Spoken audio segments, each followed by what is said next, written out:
Le bonheur de Robert Vitton.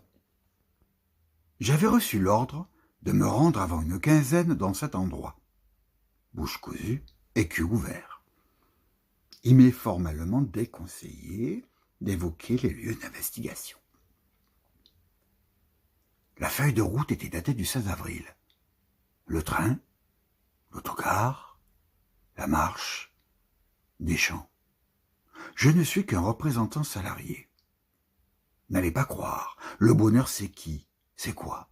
C'est, comme le sous-formule une fois pour toutes. Un employé comme un autre.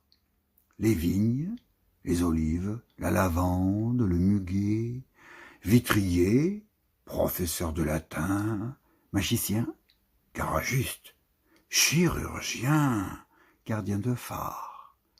J'ai exercé méthodiquement, je n'ai pas les mains retournées. Et puis, la révélation. Un film d'Agnès Varda. Une petite annonce. J'étais choisi. Vous commencez demain, un vendredi 13. Une société très anonyme, plus donner que de recevoir.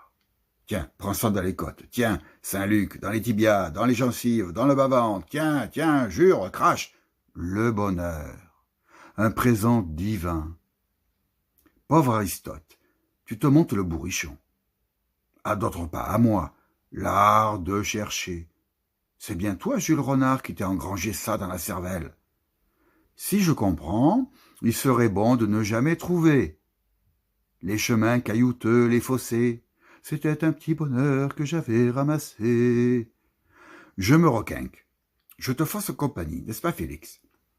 Chacun y va de ses bluettes, l'imagination des hommes, le bonheur des hommes, tout le bonheur des hommes, c'est ça, Marquis?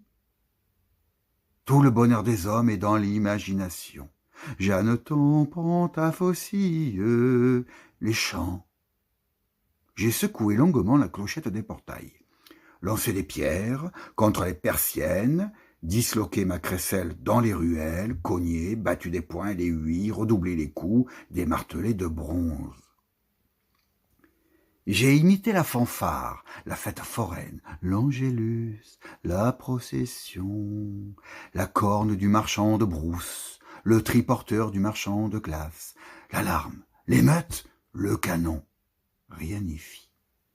Je n'ai trouvé que des visages de bois mort, que des chiens de faïence, que des marbres et des plâtres de jardin, que des épouvantails de chiffon et de paille, que des miroirs d'eau sans teint, que des coques de fer, que des pigeons d'argile, que des oiseaux de volière peints. Pas un garçon de peine, pas une fille de joie, pas une trompette de village, pas un tintement, pas une âme de violon. Pas un tracteur, pas une charrette, pas une automobile, pas une bicyclette. Que des mouches, mais pas de coche. Je repasserai demain, dans un mois, au bout de l'an, dans une décennie, peut-être jamais, qui sait. On me désire, on m'implore, on me supplie, mais personne ne croit vraiment en moi. La misère, si vous voyez la misère, avec ses grands yeux ronds, lorsque je distribue mes prospectus, mes catalogues et mes échantillons.